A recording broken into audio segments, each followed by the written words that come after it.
फिलहालमा चाहिँ अहिले हामी एमएस ओह्रालो झर्दैछौँ।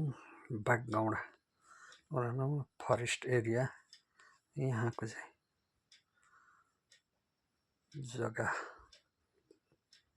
चाहिँ यस्तो छ। यसै गाइस्ट आज दुई भाइ चाहिँ खाना खानु चाहिँ पर्खिरहेको छु। दुधे फाटकमा आएर दुई भाइ चाहिँ खाना खानु बसिरहेको छु। अहिले फिलहालमा चाहिँ अब खाना चाहिँ यहाँ कस्तो पाउँछ के पाउँछ त्यो पनि देखाउने छु। कस्तो कस्तो आइटममा हुन्छ। दुई भाइ त कता हाँस्दैछ त फेरि। म बाहिर थिएँ कि बाहिर हिजोदेखि हेर्नु न आउनै पाइनँ। उताको सामान पनि छैन। भोलि बिहान ल्याइदिउँ भनेको। बिहान नै भन्दा बिहान नै ल्याइदिन्छु तपाईँको। के खाएको त्यो चाहिँ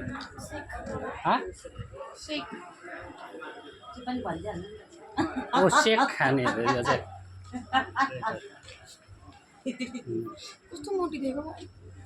खाना खानु रोकिरहेको छु।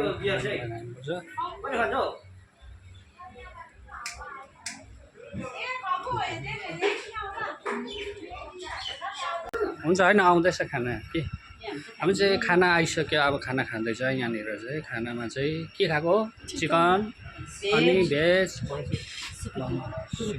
सुकुटी खाना चाहिँ नातिनी फेरि यहाँ हाम्रो यस्तो छ फेरि हो। नातिनी चाहिँ यहाँनिर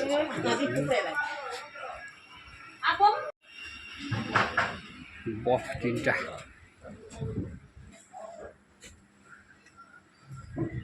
फिलहालमा चाहिँ खाना आइसक्यो। खाना चाहिँ यहाँनिर खाँदैछ। अब यहाँनिर खाना खाएर चाहिँ यहाँबाट चाहिँ अब कति घन्टाको बाटो छ? आधा घन्टा नि। आधा घन्टामा चाहिँ अब गन्तव्य पुग्छौँ हामी। त्यहाँको पनि जग्गाहरू देखाउने छ तपाईँहरूलाई। प्रतीक्षा साँच्नु होला भनेर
माथिको छ नि।